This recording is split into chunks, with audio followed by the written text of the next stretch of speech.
Donc, c'est une première pour nous tous. On est en mode expérimentation. Donc, c'est la réunion, la première réunion compare maladie rénale sur Facebook et sur Zoom. Donc, avec des chercheurs et des patients. Et je vais commencer par poser quelques questions à Corinne Isnarbanis, au professeur Corinne Isnarbanis, qui est la présidente du conseil scientifique de Compare Maladie Rénale.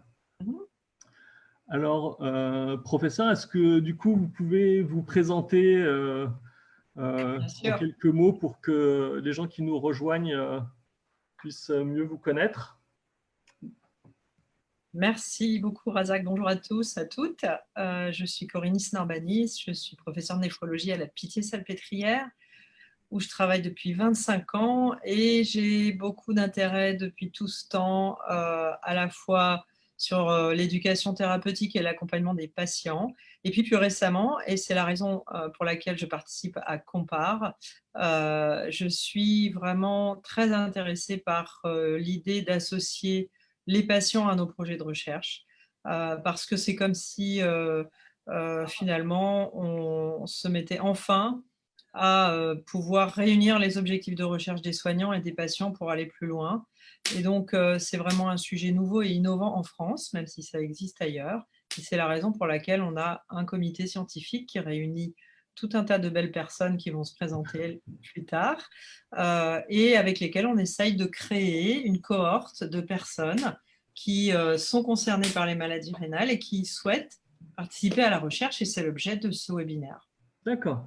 Et du coup, est-ce que je pense qu'on sera plusieurs à présenter un peu ce qu'est Compare en fonction de la manière dont on le voit, mais si on vous demande en fait en quelques mots de décrire ce que c'est que Compare, à chaque fois c'est un peu difficile. Moi, quand on me pose la question, Oui, c'est maintenant vrai. j'ai un peu un discours un peu rodé, mais au départ c'était très difficile, mais je pense que… Alors, Compare, on peut dire, je trouve c'est très important, c'est un projet public où on peut participer en utilisant une plateforme numérique et accepter de partager des informations sur soi, sur son vécu de la maladie, et surtout accepter de participer à des études qui seront proposées soit par notre groupe de patients et de chercheurs, soit des études que nous aurons validées en fait, parce qu'on les trouvera pertinentes et auquel cas elles seront proposées à toute la cohorte de personnes qui vont être inscrites sur ce site internet. Donc c'est vraiment une façon directe de participer à la recherche, puisqu'en fait, chaque personne qui va être inscrite dans Compare pourra donner son avis sur son vécu du quotidien avec la maladie, ses difficultés, ses ressentis, et répondre à des questionnaires quand ils seront proposés et en fonction de sa disponibilité, bien sûr. Ce qui est important, c'est que c'est un projet public financé par des institutions publiques qui respectent complètement le droit des personnes à gérer leurs informations sur Internet, et que le comité scientifique se porte garant de la qualité des études qu'on va proposer aux personnes qui accepteront de participer à Compare, et assure aussi un retour d'information sur les résultats de ces études. Donc en fait, c'est comme si on participait tous ensemble à la recherche, mais aussi on partage les résultats de la recherche.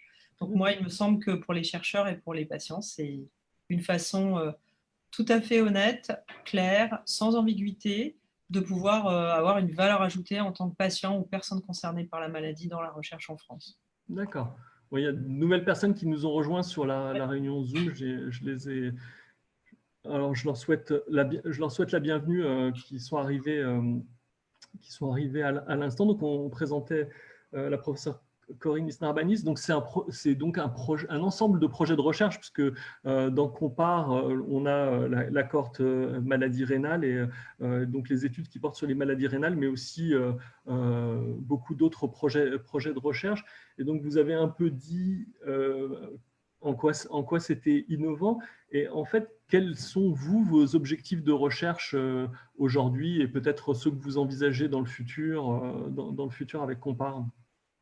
Alors nous, pour l'instant, notre objectif principal, c'est d'organiser cette nouvelle façon de faire de la recherche à travers le projet Compare, de faire connaître ce projet et d'essayer d'avoir une cohorte la plus importante possible de personnes qui vont participer et potentiellement pouvoir participer ensuite à différentes études. Sachant que dans le projet Compare, on est aussi responsable dans le comité scientifique des questionnaires de base, on va dire, que l'on va proposer à toutes les personnes qui s'inscrivent sur Compare Maladie Rénale.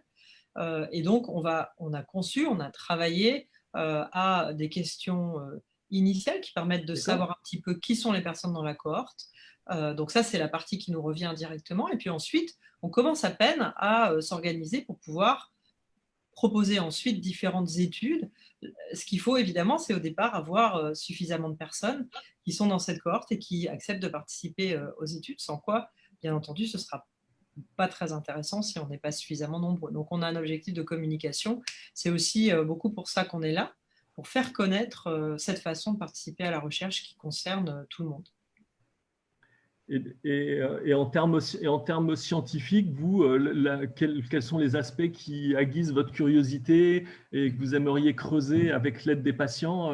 Il y en a plein, bien sûr. On aimerait avant tout, je pense, collectivement améliorer la qualité de vie avec les maladies rénales, parce que les maladies rénales, on le sait tous, qu'on soit patient ou soignant, on sait bien que ce sont des maladies qui ont un impact énorme sur la qualité de vie, qui souvent se mettent en travers d'une activité professionnelle, parfois d'une vie personnelle et familiale, et que les traitements sont compliqués à mettre en place. Donc l'idée, c'est vraiment d'essayer de contribuer à recueillir au maximum les ressentis et le vécu des patients pour pouvoir essayer de répondre davantage à cet objectif-là, qui en tout cas est un objectif qui probablement n'a pas beaucoup évolué ces dernières années, même si au plan médical, au plan technique, c'est des choses dont le grand public ne se rend pas toujours compte. Évidemment que la technique de dialyse a énormément évolué, que la prise en charge dans la greffe a énormément évolué.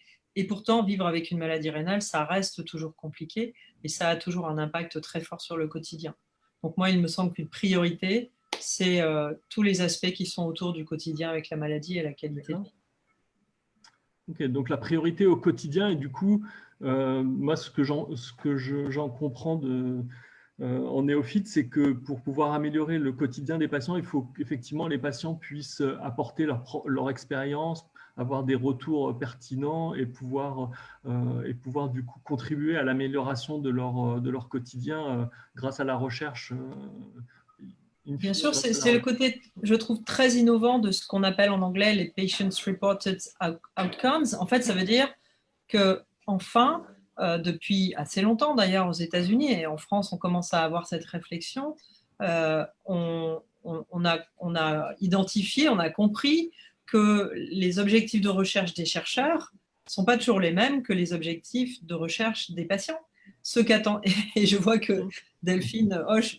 Donc, à l'évidence, on va pas exactement au même endroit. Et donc, ce qui est intéressant, évidemment, c'est de combiner, de travailler ensemble, d'intégrer ces différentes visions et de sortir d'une recherche académique dans laquelle on ne pose qu'aux chercheurs la question de l'objectif de la recherche et des attentes des chercheurs.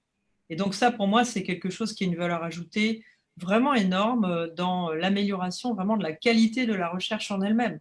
C'est-à-dire qu'au lieu de regarder par un petit bout de la lorgnette, on puisse avoir plusieurs regards intégrant celui des patients, mais peut-être aussi celui des proches, peut-être aussi celui des aidants.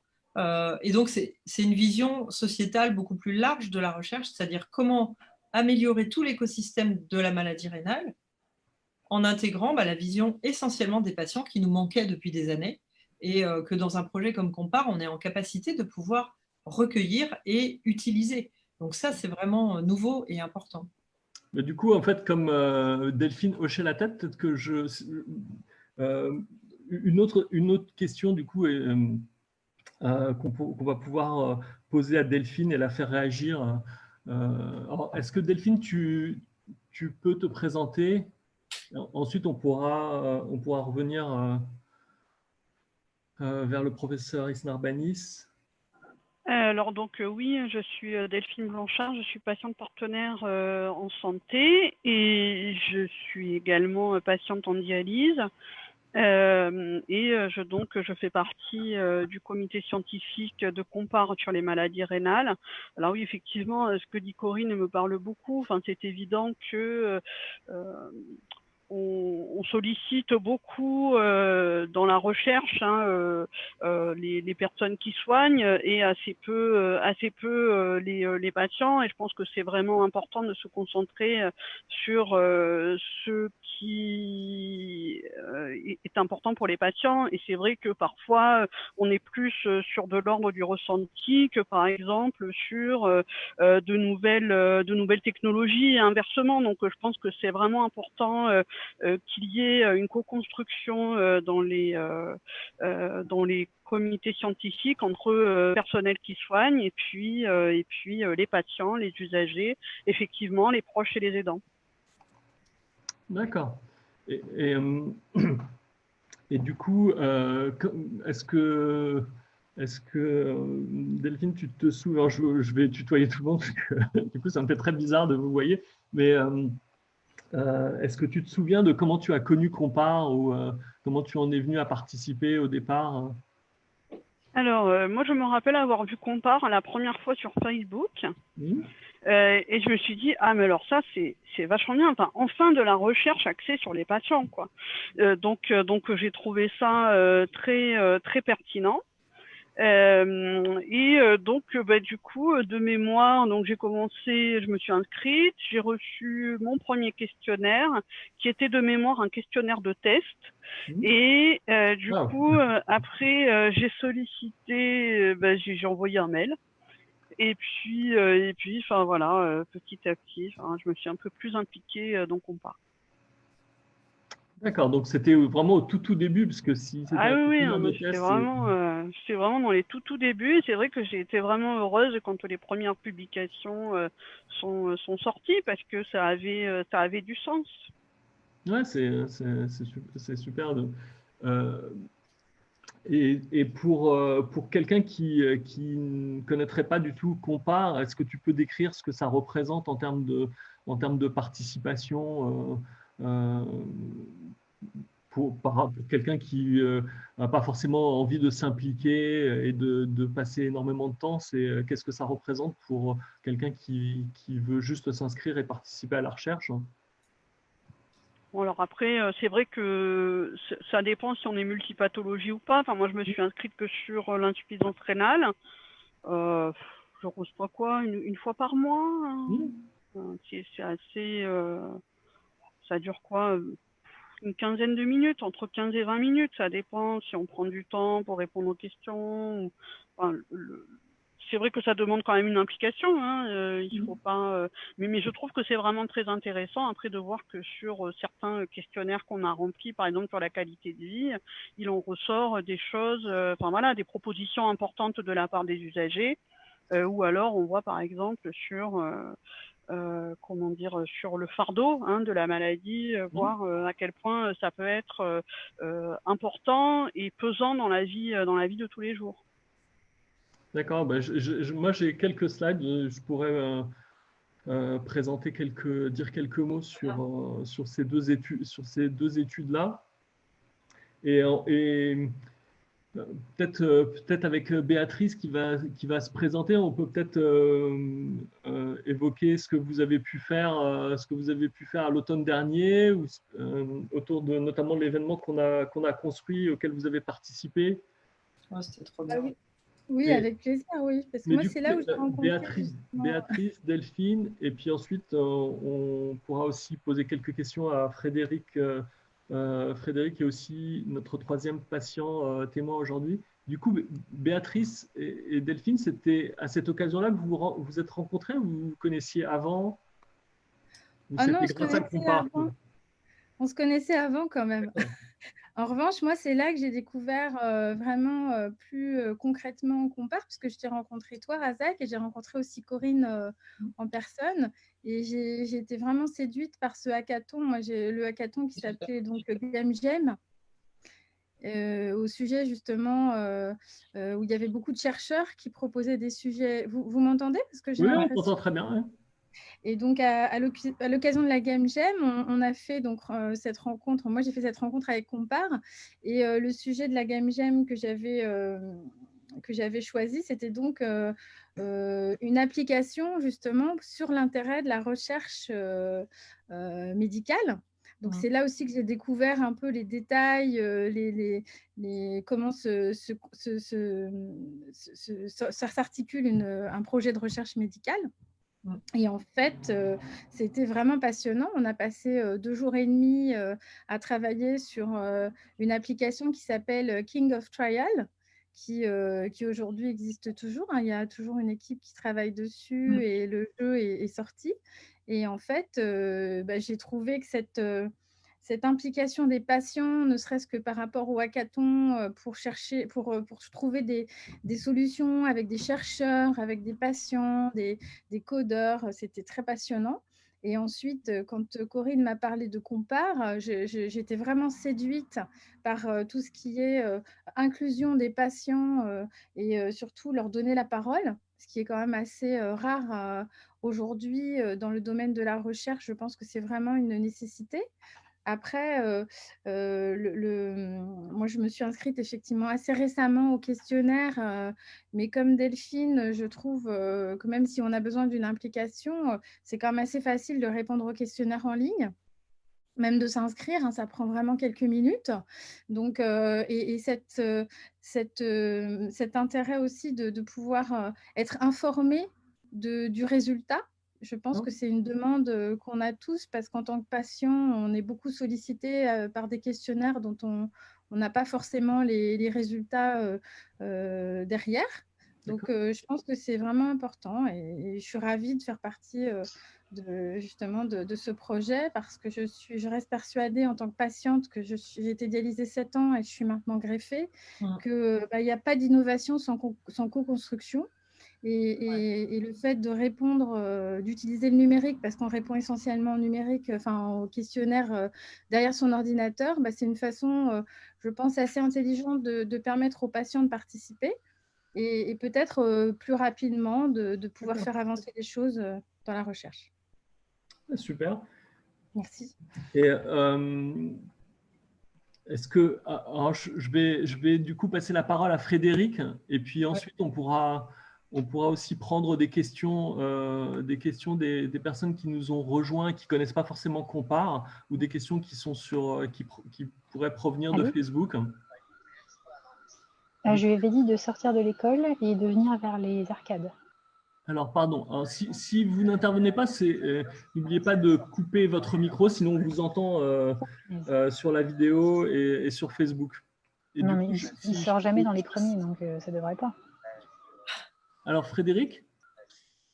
Bonjour, moi je suis patient. Oui, voilà, je lui ai dit de toute façon la voiture elle va être là, donc si tu la vois pas, peut-être qu'il y aura du monde et que j'aurai du mal à me garer, donc je serai peut-être un peu loin, mais tu. Alors Razak, est-ce que tu peux couper le micro de 1.R? Tiens-moi au courant. Ouais. Oups. Oui. Voilà, donc je suis en hémodialyse depuis 4 ans bientôt maintenant. J'ai connu Compare à la création de la cohorte, puisque je fais partie du comité scientifique, avec le rôle de représentant des patients non affiliés à une association. D'accord. Voilà. Donc, j'ai voulu m'impliquer dans Compare parce que la maladie, elle occupe à peu près 50% de mon temps de vie. Et je pense qu'il est important qu'on puisse développer aujourd'hui des axes de recherche qui puissent améliorer justement les conditions de vie des patients et la prise en compte du ressenti des patients par rapport à la maladie. D'accord. Et comment est-ce que tu as connu Compare au départ? En fait, j'ai été sollicité par le docteur Guéraoui. D'accord.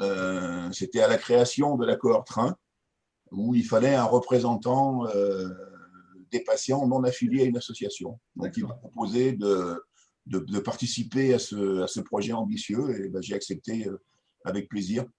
D'accord. Et du coup, tu n'avais jamais participé de près ou de loin à la recherche ou c'était… Non, absolument pas. C'est un monde que je découvre depuis que je suis avec Compare. Et donc, pour les personnes qui nous regardent aujourd'hui, elles ont peut-être l'impression qu'en fait, il faut être très impliqué ou consacrer énormément de temps. Est-ce que c'est le cas ou, Non, absolument pas. Je suis au même niveau que les autres. La vie des personnes non impliquées dans des associations ou ailleurs, c'est aussi très important. Donc, ça fait partie des informations à collecter et des avis à collecter. D'accord.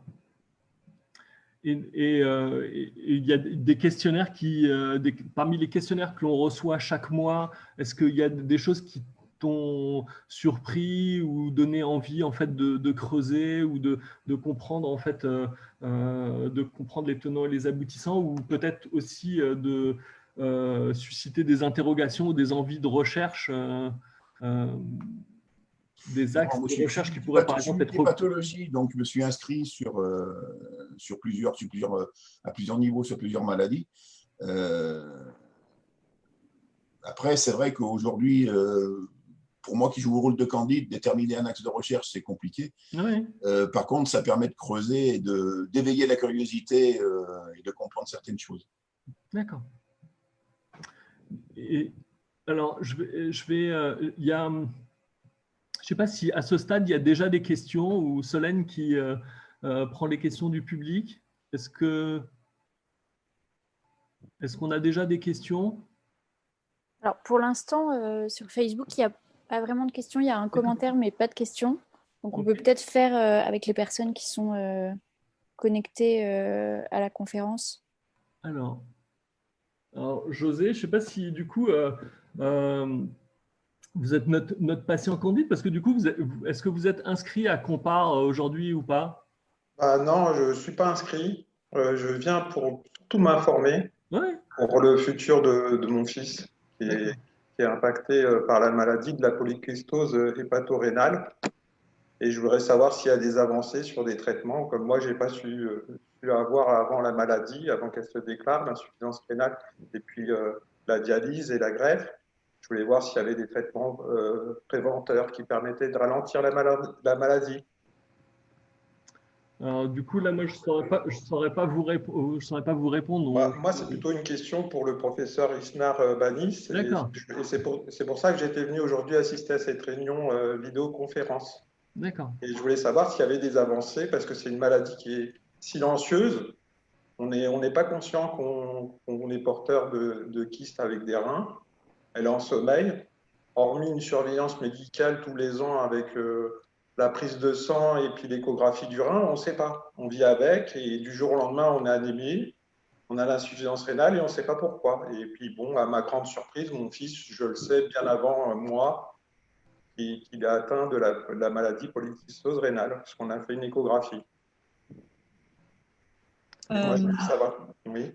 Je peux essayer de vous répondre rapidement.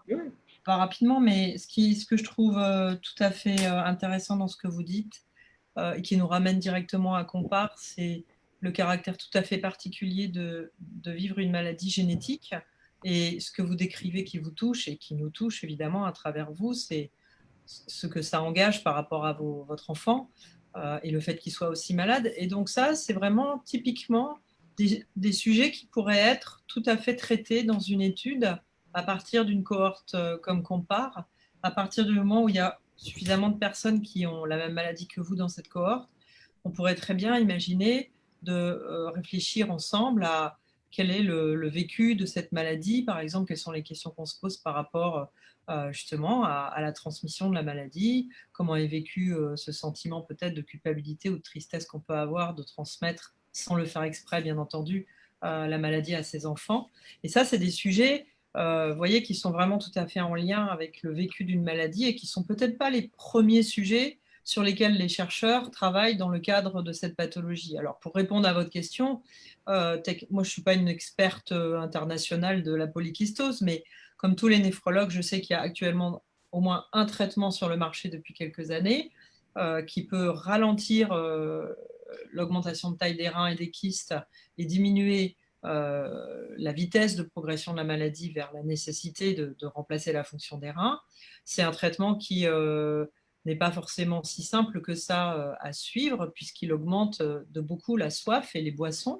Mais on peut apprendre à vivre avec ce traitement et les équipes s'organisent de plus en plus pour aider les patients à pouvoir prendre ce traitement de façon prolongée et à bien le tolérer. Ce qui est intéressant, c'est que c'est une ouverture et qu'il y a d'autres thérapeutiques en cours d'évaluation. Donc, il va y avoir des traitements, d'autres traitements qui vont arriver aussi sur le marché pour traiter cette maladie dans la phase que vous avez décrite, c'est-à-dire dans la phase où on ne sait pas trop ce qui se passe, on ne ressent pas grand-chose, mais néanmoins, les reins sont en train de s'abîmer progressivement. Il y a énormément d'autres choses qui sont importantes aussi dans cette maladie, je trouve. C'est les progrès tout à fait récents que l'on fait dans la génétique. Et on a notamment la chance en France d'avoir une équipe à Brest qui fait des études génétiques et qui est capable d'apporter beaucoup d'informations sur les types, quels sont les gènes qui sont en cause dans cette maladie, on le savait déjà, mais qui affine beaucoup ces informations. Donc aujourd'hui, la polykystose, c'est la maladie génétiquement transmise la plus fréquente en France pour ce qui est des maladies rénales quand même. Hein. Oui. Donc c'est vrai que c'est une pathologie importante en termes de nombre de personnes touchées dans notre pays, mais on n'a pas pour autant une politique qui nous permet de dépister. En tout cas, c'est une maladie avec laquelle on peut vivre, qui n'impacte pas sur la survie immédiate, en tout cas des patients, et donc on ne fait pas de dépistage à la naissance ou avant la naissance. On pourrait le faire, mais donc tout ça, c'est l'état des lieux aujourd'hui. Probablement que dans la maladie, dans la polykystose, comme dans bien d'autres pathologies rénales, ça changerait peut-être aussi les choses d'avoir davantage d'études portées par des patients avec un objectif patient pour ouvrir de nouvelles perspectives de recherche. Parce que c'est une maladie si particulière qu'elle existe dans une famille, que souvent il y a plusieurs personnes d'atteintes, et que c'est différent, somme toute, d'autres pathologies rénales avec des problématiques très particulières. Du coup, ça représente une partie importante des patients qui ont une maladie rénale, ou c'est une proportion Alors, tu sais, si on regarde le nombre de patients qui sont traités par dialyse ou transplantation, les premières causes de maladies qui amènent à perdre vraiment sa fonction rénale, ça reste quand même les pathologies, on va dire, métaboliques, c'est-à-dire le diabète et l'hypertension.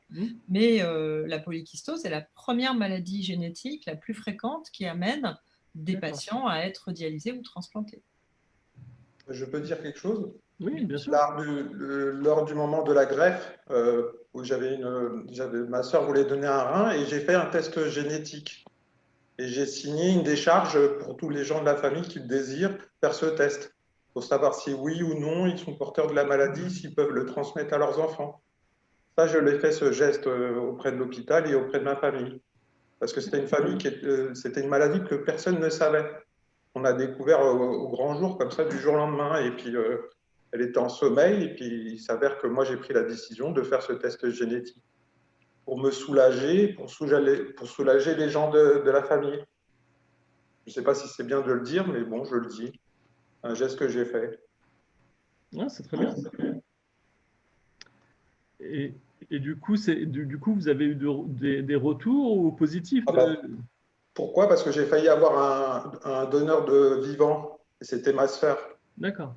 Et la condition, c'est qu'on donne un rein, on n'en donne qu'un seul. D'accord. Elle avait un petit garçon, et le petit garçon, si un jour il venait avoir une insuffisance ou il avait besoin d'un rein, elle pouvait le donner éventuellement à lui et pas à moi. D'accord. C'est un choix que je me suis imposé. Je me suis dit, il faut des réponses. Mais c'est très long. Hein. C'est au bout d'un an, 1 an et demi qu'on a les résultats génétiques. D'accord. Et cette question m'avait été posée lors de la greffe de donneur vivant. Et ma condition, c'est que ma sœur ne soit pas porteuse de la maladie et qu'elle n'ait pas transmis à son fils. D'accord. Bon, maintenant, j'ai eu la chance d'avoir un rein par une personne décédée. Et puis, bon, pour moi, c'est un soulagement. Ok, je comprends tout à fait. Et docteur Guéraoui, on ne vous a pas présenté. Et je crois que vous aviez une question. Ou est-ce que vous voulez intervenir Alors, je me présente, Abdallah Guéraoui. Je suis néphrologue à Calidial à Vienne. D'accord. j'exerce la néphrologie, c'est bientôt 30 ans. Et c'est vrai que ce qu'a déclaré Corinne Esnarbanis, la santé déclarée par les patients, ce qu'on appelle les patient reported outcomes, c'est quelque chose qui m'intéresse beaucoup parce que ça permet de s'intéresser à la santé déclarée par les patients, parce que pendant très longtemps, les soignants, on a l'expertise de la maladie, mais les patients, ils ont l'expertise du vivre avec la maladie. Et donc, les impliquer dans la recherche, avoir leur ressenti par rapport à des symptômes qui sont subjectifs, parce que ce que du ressenti est important et a un impact majeur sur leur qualité de vie et sur le quotidien. La question que je voulais vous poser, c'est aux patients qui sont là, qui sont déjà qui ont participé à l'étude Compare.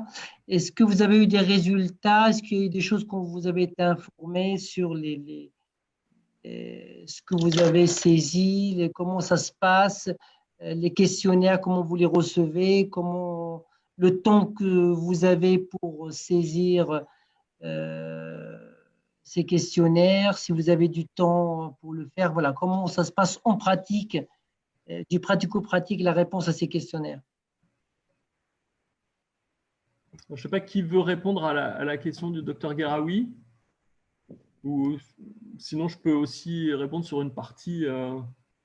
En compte, je me fais le candide, le patient qui écoute, qui veut savoir comment ça se passe au pratico-pratique. Une fois qu'on est inscrit sur Compare, comment on reçoit les questionnaires, comment on répond, ça prend combien de temps, à quelle fréquence? Alors, je vais répondre en partie, Monsieur Guerraoui. Donc, moi, ce que je trouve très bien sur Compare, en fait, c'est que on n'est pas obligé de répondre tout d'un coup. C'est-à-dire qu'on n'est pas obligé sur un questionnaire qui peut être un peu long, on peut répondre en plusieurs fois. Donc ça, je trouve que c'est chouette.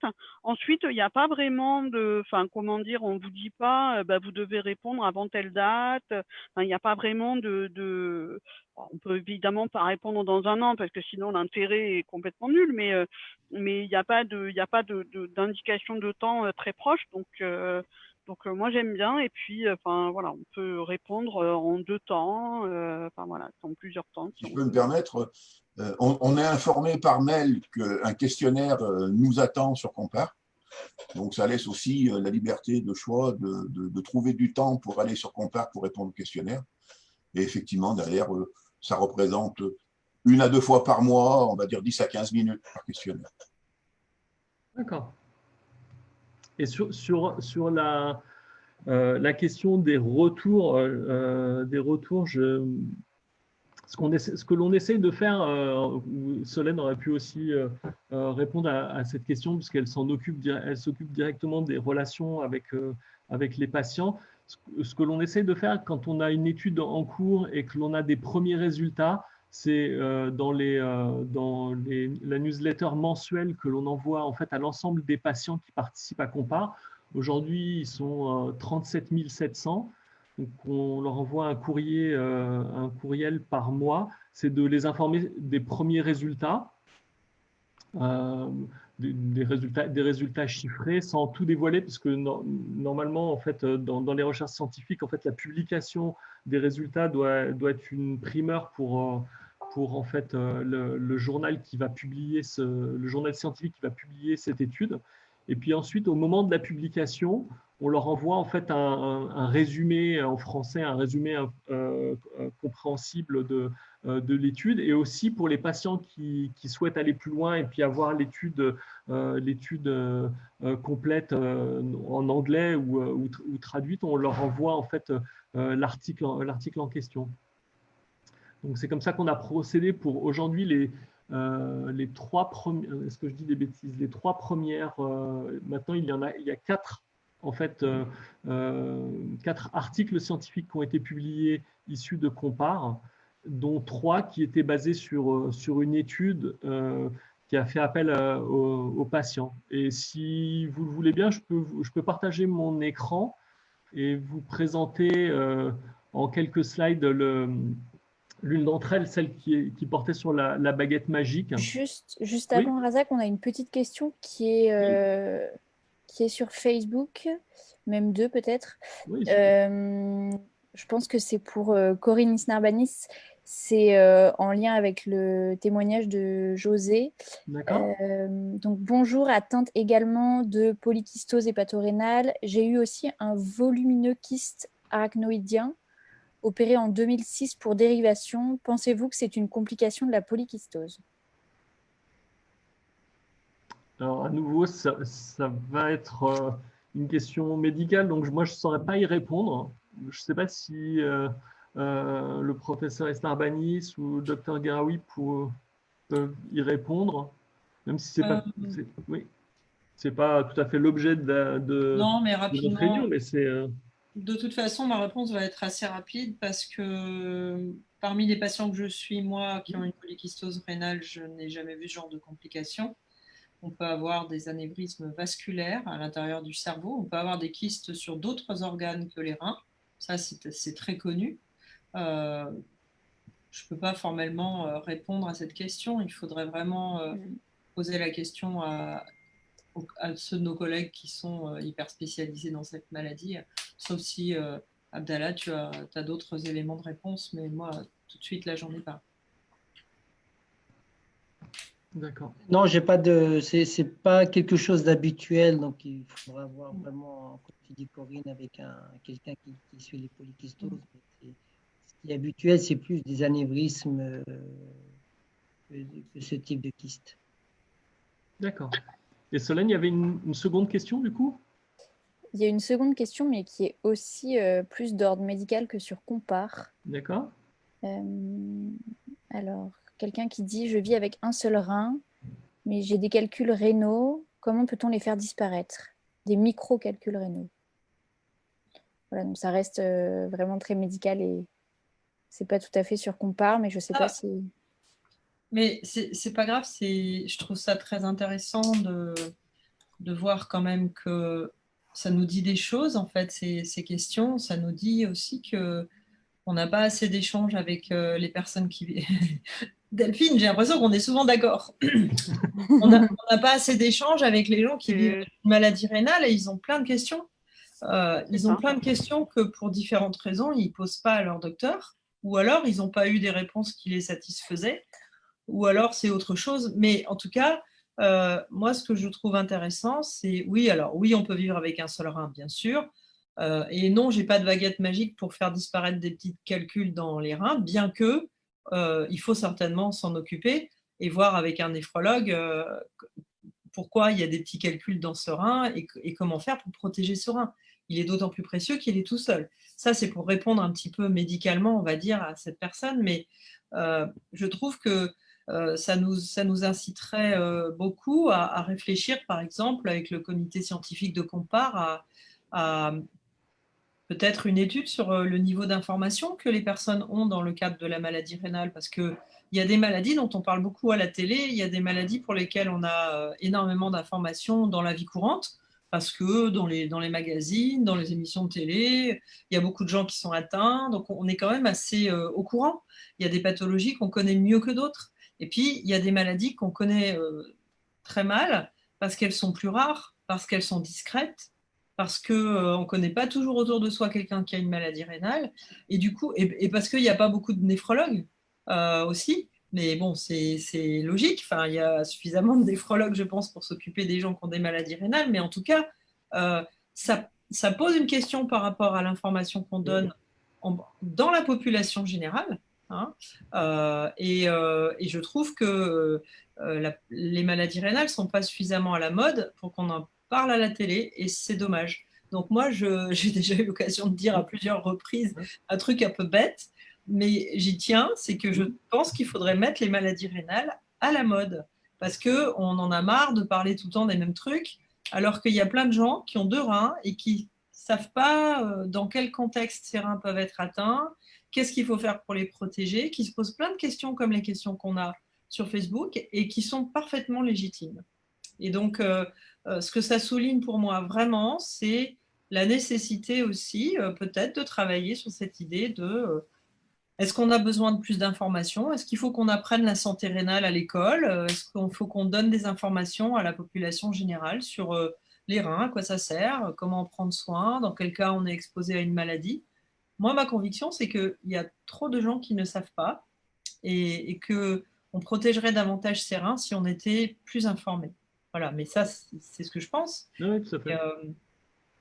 Et peut-être c'est un sujet d'étude pour une cohorte comme Compare. Ça serait intéressant de questionner les gens qui sont dans la cohorte sur des questions. De leur demander, par exemple, ce qu'ils savent de leurs reins, de comment en prendre soin, ou des questions de dépistage. On avait fait une étude, j'ai revu ça il y a quelques temps pour un autre travail, il y a peut-être presque une dizaine d'années avec Ivani Caillé, où on avait coécrit ensemble un petit travail qu'elle avait fait, où elle était allée questionner on avait travaillé avec une boîte de sondage. Elle était allée questionner des gens dans la rue pour leur demander s'ils savaient combien ils avaient de reins, où ils étaient, à quoi ça servait, etc.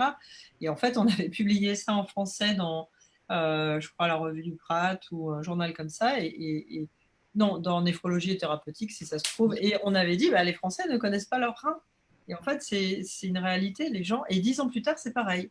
Parce que nous, quand on a fait un programme en ligne, un MOOC sur les maladies rénales. Donc les MOOC, c'est ces espèces de plateformes sur lesquelles on met des enseignements, des quiz, des jeux sur les maladies rénales pour que les gens connaissent les maladies rénales. On avait fait la même chose, on était allé faire un vidéo-trottoir sur le port à Bastille. On était allé questionner les gens qui se baladaient pour leur dire combien vous avez de reins et où sont vos reins et à quoi ils vous servent, etc. Et c'est étonnant, mais beaucoup de gens ne sont pas très au courant. Il y en a même qui ne savent vraiment pas bien s'ils en ont un ou deux et où ils sont. Donc, il y a du boulot, je pense, de ce point de vue. En général, on apprend leur existence au moment où on a un calcul oui, mais un peu dans la douleur. Si je peux rajouter juste pour la personne qui a posé la question, en fin de compte, je confirme ce que dit Corinne, on peut vivre avec un rein. Et quand on a un rein, il faut bien sûr prendre soin de ce rein. Et donc, si elle a des calculs, régulièrement des calculs, il faut qu'elle voie un néphrologue pour faire les tests, savoir ce que c'est que la nature des calculs. Soit elle a déjà analysé le calcul et elle sait la nature du calcul, soit elle ne l'a pas analysé. Il y a des tests pour savoir d'où viennent ces calculs et à partir de là, prendre les mesures nécessaires pour éviter qu'il y ait un autre calcul qui arrive. Parce que, voilà. Je ne sais pas si je réponds à la question de la personne. Elle a écrit merci, donc je pense. Merci.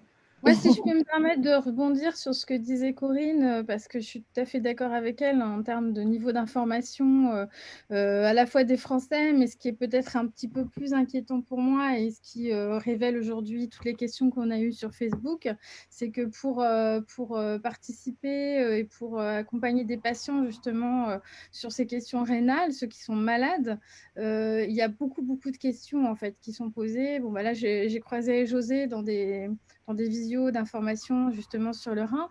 Et je pense que l'objet d'une étude serait vraiment intéressante sur le niveau d'information à la fois des Français, mais aussi des patients qui sont suivis par des néphrologues, puisqu'en fait, tous les patients qui ont posé des questions aujourd'hui sont non seulement suivis, mais atteints de pathologie rénale. Donc, je pense qu'un sujet sur Compare serait vraiment intéressant sur justement l'information. Et comme tu disais, Corinne, mieux on est informé, mieux on peut protéger ses reins. Et ça, c'est quelque chose, je pense, sur lequel on est absolument tous d'accord. Et effectivement, voilà, d'où l'utilité de Compare aussi. Donc, peut-être aussi leur demander en fait quelles sont les informations qu'ils voudraient connaître, un peu comme on l'avait fait pour donc lorsqu'on s'inscrit dans Compare, lorsqu'on s'inscrit sur la plateforme. Un des mails que l'on peut recevoir et que Solène envoie et que l'équipe envoie, c'est des mails en fait pour poser des questions sur un champ de recherche ou une pathologie.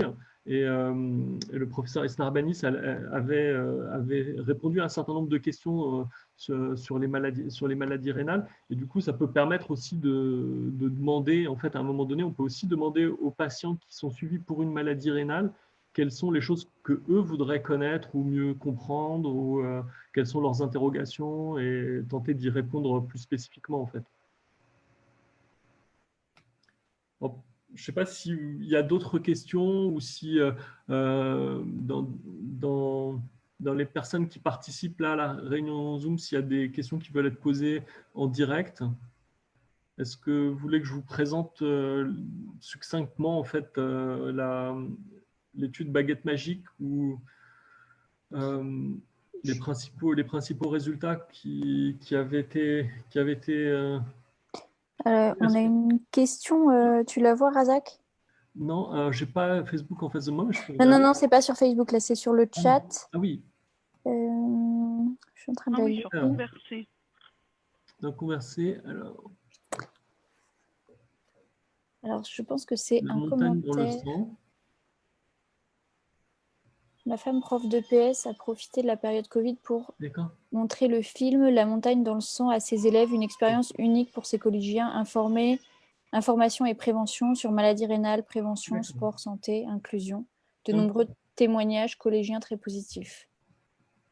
Super. Donc ça fait référence au questionnement qu'on avait sur informer les élèves sur ce qu'est le rein et les maladies rénales. Donc je note en fait sur... Et sur Facebook, c'est pareil, il n'y a pas de questions, mais plein de réactions voilà, suite à cette discussion qui disent qu'effectivement, les maladies rénales sont trop peu médiatisées et qu'il faudrait davantage informer la population. Bah, du coup, je vais envoyer le lien à quelques amis journalistes pour leur dire qu'on se tient, enfin, surtout les soignants et les patients se tiennent à leur disposition pour mieux faire connaître les maladies rénales. Non, mais c'est vrai que de manière générale, quand même, on en parle assez peu. On parle assez peu de la dialyse, parce que très certainement, c'est pas assez visible comme maladie, et c'est vraiment terrible quand on voit que, par exemple, il y a quand même beaucoup de Français qui savent pas où se trouvent les reins, par exemple. Oui, tout à fait, ce qu'on disait. Ils disent par exemple qu'ils ont mal au rein alors qu'en fait ils ont mal au dos, quoi. Enfin, ça génère des inquiétudes qui sont difficilement, où il y a peu de réassurance à avoir finalement par manque d'infos, quoi. Ouais, très bien. Du coup, je vous propose juste de passer en fait comme exemple d'études pour les personnes qui nous regardent ou qui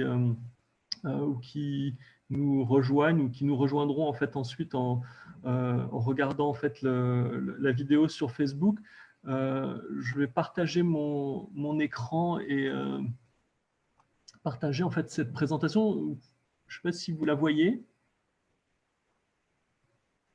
Est-ce qu'elle apparaît sur vos écrans? Non. Pas encore. Non, pour l'instant, ça nous indique… ça y est. Ça y est, ah oui, du coup, vous êtes en train de partager. Donc, vous la voyez? Oui, elle la voit, oui. Alors, oui, on la voit. Je vais la mettre en plein écran. Oui, on la voit très bien. C'est un PowerPoint. Alors, oui, c'est un PowerPoint. C'est un PowerPoint qu'avait préparé le professeur Raveau pour présenter en fait cette étude qu'on appelle l'étude baguette magique. Parce qu'en fait, elle est basée sur un des questionnaires qui est envoyé au bout de, je crois, 3 mois de participation à Compare. Et dans les questions qui sont posées aux patients, il y a une question qui apparaît qui est « Si vous aviez une baguette magique, que changeriez-vous dans votre prise en charge ?» Et sur la base des premières réponses, donc c'était il y a 18 mois, environ 2 ans, en fait, que les réponses étaient de l'ordre c'était les réponses de 1636 patients. Aujourd'hui, les patients qui ont répondu à cette question sont beaucoup plus nombreux puisqu'on accueille 37 000 patients en tout. Mais ces 1636 patients ont répondu à cette question que changeriez-vous si vous aviez une baguette magique? Et en fait, leurs réponses étaient en texte libre et souvent assez longues et assez argumentées. Elles ont donné lieu en fait à 3600 idées. Et ces idées, elles ont été groupées en 150 propositions uniques qui ont été publiées dans cette étude scientifique pour montrer en fait quelles sont les propositions des patients pour améliorer en fait leur prise en charge ou la prise en charge des maladies chroniques. Et donc 3600 idées, elles ont été décortiquées aussi avec l'aide de patients, puisqu'il y a eu deux des patients en fait qui participent à Compare, qui ont participé à l'analyse des données, au recueil, et ont donné un peu leur avis sur la formulation de ces idées.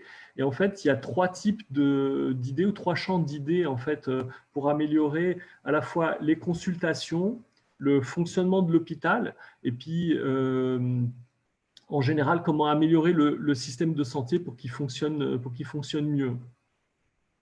Et dans ces idées, il y a là, il y en a pas mal qui sont en fait liées par exemple à la relation patient-soignant. Par exemple, je ne sais pas si vous le voyez, parce que c'est souvent écrit en tout petit, mais il y a en fait beaucoup de récriminations de la part des patients sur la relation avec leurs soignants. Il y a aussi des choses qui sont… alors je zoome là, vous voyez les types de propositions qui sont liées à prendre garde aux mots utilisés, éviter une attitude paternaliste, éviter de cataloguer les patients. J'imagine que ça peut faire réagir pas mal d'entre nous, être plus proactif pour répondre aux besoins des patients. Ça peut faire écho à ce que l'on vient d'échanger sur des questions qui sont pas aujourd'hui répondues. Et le professeur Raveau cite souvent cet exemple en fait de proposition qui est apparue. C'est une proposition qui est plus liée au système de santé. C'est un patient qui dit mais il faudrait qu'on puisse avoir en fait accès à nos traitements pour des périodes plus longues qu'un mois ou quelques semaines, comme c'est le cas aujourd'hui, pour notamment les cas où on a besoin de partir loin, où on n'a pas forcément envie de retourner à la pharmacie aussi souvent. Et donc, vous avez le texte qui apparaît là, partir en vacances plus d'un mois est parfois compliqué. Toutes les pharmacies refuseront de vous délivrer une avance. Vouloir ne serait-ce qu'une petite réserve est perçu de manière très péjoratif. Or, c'est le fonctionnement de base de toute indépendance. Alors vous avez le courant de chez vous, pas un livreur qui vous ramène pile poil 1,5 litre par jour sans prendre en compte le temps qu'il fasse chaud ou froid. Et c'est typiquement en fait le type d'informations ou de propositions qui peuvent être utiles et qui ne sont pas forcément perçues par nos décideurs ou par le système de santé en général, et que l'étude a pu ou peut faire remonter. Il y a d'autres exemples, je ne sais pas si on la voit ici, qui revient assez souvent parce que j'ai participé ce matin à une réunion à l'Institut national du cancer et il y a eu une proposition qui a été faite par un soignant et qui correspond à une des propositions qui est faite dans cette étude et qui est apportée par les patients. C'est que les patients demandaient la possibilité d'avoir accès à un annuaire pour, par exemple, déterminer le spécialiste, pour pouvoir trouver le soignant spécialiste d'une pathologie donnée, pour éviter notamment quelque chose qui revient aussi souvent dans l'étude, qui sont l'errance du diagnostic. Et cette notion d'annuaire est quelque chose qui revient assez souvent, qui a été prise en compte par exemple par une start-up qui a démarré en fait un service d'annuaire collaboratif qui est créé à la fois par les patients et les soignants. Donc c'est quelque chose qui est fait à la fois de manière conjointe par les patients et par les soignants. Et la start-up en question a pu utiliser l'étude pour pouvoir aller voir le Conseil de l'Ordre, aller voir le ministère de la Santé pour pouvoir dire, vous voyez, c'est un besoin des patients et nous, on peut y répondre. Et du coup, ça a beaucoup facilité la mise en place de la solution. Ça s'appelle Mapato. Donc, l'idée, c'est que cette étude, elle puisse être, par exemple, réutilisée par les associations de patients ou réutilisée dans d'autres cadres de recherche. L'idée maintenant que si la cohorte compare maladie rénale atteint une taille importante, on va avoir aussi ces données-là pour les patients des maladies rénales et des propositions qui seront peut-être plus proches des besoins spécifiques des patients, suivis pour une maladie rénale. Je ne sais pas si vous avez des questions là-dessus ou des réactions. Sinon, j'ai le slide suivant est à propos d'une seconde étude qui a été publiée l'automne dernier par le professeur Ravo et le docteur Tran, qui est une étude sur le fardeau du traitement et qui est une notion qui est très très peu prise en compte aujourd'hui. Et l'étude a permis de déterminer qu'aujourd'hui, en fait, 38% des patients qui sont suivis pour une maladie chronique ne se sentent pas capables d'investir toute leur vie autant de temps et d'énergie dans leurs soins, de ne pas pouvoir tenir en fait sur la longueur la somme des traitements qu'ils suivent. Et du coup, cette étude a permis en fait de définir un seuil en fait qui est un seuil du fardeau du traitement acceptable et qui peut permettre à des soignants qui qui échangent avec leurs patients de déterminer si ils sont en situation d'avoir un fardeau du traitement beaucoup plus élevé ou trop élevé et que du coup il vaut mieux adapter en fait le fardeau du traitement. Et là encore, de par nos échanges avec les patients, et on en discutait encore ce matin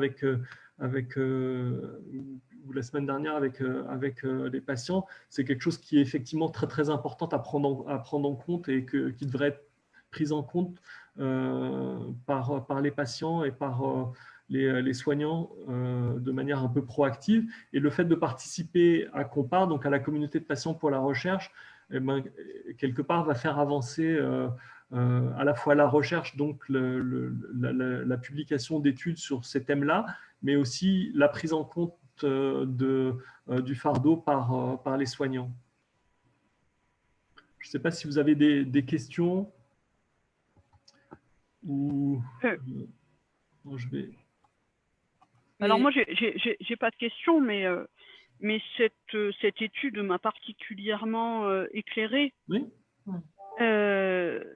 Parce que c'est quelque chose qui est peu ou pas considéré, en fait, le fardeau de la maladie et tout ce que ça représente dans le quotidien. Ouais. Et on voit bien que c'est quelque chose qui est difficilement audible par les spécialistes parce que pas ou peu connu en fait, parce qu'il y a peu d'espace de parole pour pouvoir échanger à quel point la maladie peut être importante dans la vie, ne serait-ce que sur des aspects très anecdotiques comme une simple consultation à l'hôpital qui prend 30 minutes en vrai, mais qui nécessite quasiment une journée. Parce qu'il faut prendre sa voiture, il faut aller faire les étiquettes, il faut attendre, il faut aller au secrétariat. Parfois, il y a une prise de sang. Et en fait, quelque chose qui prend 30 minutes, en fait, on prend en vrai 3-4 heures. Et ça, c'est vraiment des choses qui représentent un grand fardeau parce qu'il faut poser une journée et qu'on n'a pas toujours la possibilité d'un arrêt de travail. Enfin, et ça, ce n'est que la partie immergée de l'iceberg. Hein. D'accord. Ce n'est que mon avis, ce n'est que mon ressenti. Non, mais on est d'accord, Delphine. Moi, je pense que c'est fondamental, ces questions-là. Et c'est une illustration, je trouve, remarquable. Bon, ces 2 études ont été faites sur l'ensemble de la cohorte, donc un peu toute pathologie confondue. On aimerait énormément disposer de ces informations-là pour les maladies rénales. Même refaire la même chose dans une cohorte de patients qui sont concernés par les maladies rénales serait un élément clé pour ensuite, après, aller discuter. Parce qu'avec des résultats comme ces résultats-là, on voit bien comment on peut argumenter, commencer à discuter avec les professionnels de santé, ne serait-ce que de questions d'organisation dans l'offre de soins, dans le parcours de soins, puisque les professionnels de santé sont responsables et s'intéressent, et il n'y a pas que les professionnels de santé, la haute autorité de santé, enfin, le parcours de soins du patient, c'est un sujet majeur sur lequel toute la communauté travaille. On voit bien à quel point c'est fondamental de réfléchir au parcours de soins du malade insuffisant rénal avec des patients. Parce que sinon, on va faire venir le patient à J1 pour voir l'anesthésiste, à J2 pour voir le chirurgien, à J5 pour avoir une intervention sur sa fistule, à J6 pour la séance de dialyse, et c'est tout le temps comme ça, puisque individuellement, on propose des rendez-vous avec comme base d'organisation notre agenda. Et quand on traite des patients qui ont plusieurs pathologies, c'est encore pire, et ça concerne beaucoup de personnes. Moi, je vois beaucoup de patients, par exemple, qui ont une atteinte rénale dans le cadre du traitement d'un cancer, d'une maladie cancéreuse, mais ils ont des agendas de folie, ces gens. Ils sont malades, ils sont fatigués, ils sont en pleine chimiothérapie, et ils ont l'hôpital de jour pour la chimio. Le lendemain, ils reviennent voir l'oncologue, comme s'ils ne pouvaient pas le voir le jour de la chimio. Ensuite, ils vont faire le scanner, qui est réévalué par... Et ils voient en même temps d'autres spécialistes. Et du coup, leur vie, c'est d'aller à l'hôpital, d'aller voir des soignants tout le temps. Et ça, c'est un sujet, je trouve, si on n'a pas des arguments comme ça pour le discuter, le négocier, en faire prendre conscience, c'est simplement... Alors, ça a l'air ridicule, et ce n'est pas pour excuser les professionnels de santé, mais le fait est qu'il y a des trucs sur lesquels on ne s'est jamais posé la question tant qu'on ne nous le dit pas, parce que tant qu'on n'est pas concerné, tant qu'on n'est pas nous-mêmes concernés ou qu'on a des proches concernés, on a bien d'autres sujets à prendre en considération dans l'organisation des soins dans un service, par exemple, que de se poser la question de savoir ce qui serait le mieux comme organisation pour le patient. Et donc, on a cruellement besoin de faire remonter ces informations et de les partager avec des collègues, des professionnels, pour pouvoir améliorer justement simplement des stratégies vraiment d'organisation de parcours de soins qui sont complexes quand même, malgré tout. Oui, tout à fait. Donc, c'est vraiment très important. Et ça pourrait tout à fait être un sujet vraiment intéressant dans une cohorte de patients qu'on part autour des maladies rénales. Parce qu'il y a certainement des spécificités. Puis alors, le fardeau du traitement, évidemment que probablement, on a le pompon. Enfin, je veux dire, donc il y a certainement des choses très importantes qui pourraient émerger d'études comme ça. Oui, tout à fait. Je pense que c'est la prise de conscience, elle démarre en fait effectivement par des données chiffrées, et puis aussi des réponses qualitatives et que c'est le début de la prise de conscience et de changement d'organisation qui peuvent être nécessaires en fait. Et le fait de rabâcher et que ça devienne en fait un sujet au centre du débat. Ce que je veux dire, c'est qu'au-delà de ce que l'on sait malgré tout, c'est-à-dire que beaucoup de patients, beaucoup d'associations de patients mettent en évidence la difficulté de vivre avec des heures de dialyse, avec des traitements qui nécessitent beaucoup de présence à l'hôpital, etc. C'est pas la même chose que d'avoir une étude, c'est pas la même chose que d'avoir des chiffres, c'est pas la même chose que d'avoir vraiment un retour d'informations publiées, des données. Ça, c'est utile pour discuter, pour faire changer les choses. Et c'est certainement... ces étapes-là sont probablement, enfin à mon sens en tout cas, des étapes fondamentales si on veut derrière s'en servir pour vraiment changer les pratiques. Parce que intuitivement, tout le monde le sait que la dialyse, ça prend 3 fois 4 heures par semaine, plus le transport, plus tout ça. Tout le monde le sait. Mais qui travaille sur ces questions-là? Pas grand monde, finalement.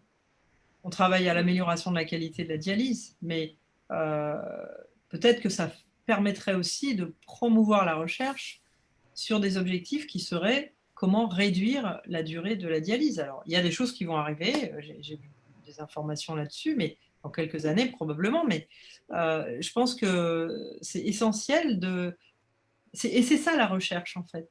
Hein. Et je crois que là, on touche vraiment du doigt la différence entre communiquer, il y a différents moyens de communiquer autour de la vie avec une maladie.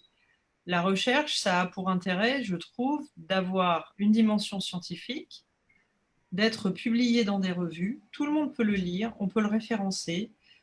Ça peut être utilisé par les tutelles, les institutions, les pouvoirs publics pour s'appuyer sur des données publiées pour changer les choses, produire une nouvelle loi, écrire des recommandations, etc. Et on ne fera pas tout ça avec la parole d'une personne, quand bien même c'est un patient et qu'on croit volontiers ce qu'il dit. Mais dans la forme dans laquelle on va transmettre ces informations, c'est absolument différent. C'est pour ça que participer à la recherche et permettre qu'il y ait des écrits, des publications, c'est la façon, et on l'a vu à travers la crise du Covid, on peut critiquer la qualité parfois de la recherche, elle n'est pas parfaite, et il ne faut pas se masquer pour autant les yeux. Il y a certainement des choses à améliorer parfois sur la qualité de la recherche, mais c'est la recherche qui permet d'avancer. Et donc, il faut associer les patients à la recherche parce que ce qu'ils ont à dire doit être publié de manière scientifique. Parce que c'est comme ça qu'on pourra l'exploiter, à mon avis, dans le quotidien de la prise en charge de la maladie rénale. Ok. Ben, merci beaucoup. C'est un très beau plaidoyer donc, pour participer à Compare. Ben, je vous remercie tous. Je pense qu'on approche, on a dépassé l'heure d'échange. On pourra réitérer l'exercice prochainement. Et je vous remercie tous d'avoir participé à cet échange. Je ne sais pas si vous avez des questions ou des remarques avant qu'on se quitte et qu'on lance un appel à la participation à Compare en redonnant l'adresse. Je ne sais pas si vous avez... Delphine, alors moi, je voulais juste intervenir. Je trouve qu'il y a beaucoup de commentaires. Je trouve que c'est vraiment très, très intéressant de faire ce genre de webinaire. Moi, je pense que il faut vraiment le renouveler. Mais aussi, en tant que membre du comité scientifique, je crois que vraiment, moi, j'ai vraiment envie de m'engager sur quelque chose qui tient vraiment à cœur les patients. Et c'est vrai que là, on parle beaucoup de l'aspect pratico-pratique. Enfin, on voit bien que les patients ont beaucoup d'interrogations parce que c'est parfois compliqué de préparer une consultation. Enfin voilà, d'oser poser des questions. Et je crois qu'il faut vraiment réfléchir ensemble à comment activer des leviers pour faire mieux sur le quotidien du patient, comme le disait Corinne. Et je crois, moi, j'ai vraiment envie qu'on s'engage là-dedans, donc je crois qu'on va réfléchir un peu à tout ça. Super, ben, bravo. Mais qu'effectivement, il nous faut des patients. Du coup, ça va être le mot de la fin. Je te laisse le mot de la fin, Delphine. Donc, inscrivez-vous, voilà. Rejoignez-nous, inscrivez-vous. C'est très simple de s'inscrire. Il suffit d'aller sur le site compare.php.fr. On le trouve sur la page Facebook et l'inscription prend quelques minutes et vous serez guidé pour participer à la recherche depuis chez vous, depuis votre... ici, en plus, on est tous à la maison, je pense. Non, peut-être pas le professeur Eisner-Banis, mais on est nombreux à télétravailler ou à être à la maison. Donc, avec Compare, on peut aussi participer à la recherche depuis chez soi, depuis son canapé. Voilà. Super, bravo. Bon, merci à tous et puis à très très bientôt. C'est bien. Merci. Au revoir. Merci. Au revoir. Au revoir. Merci.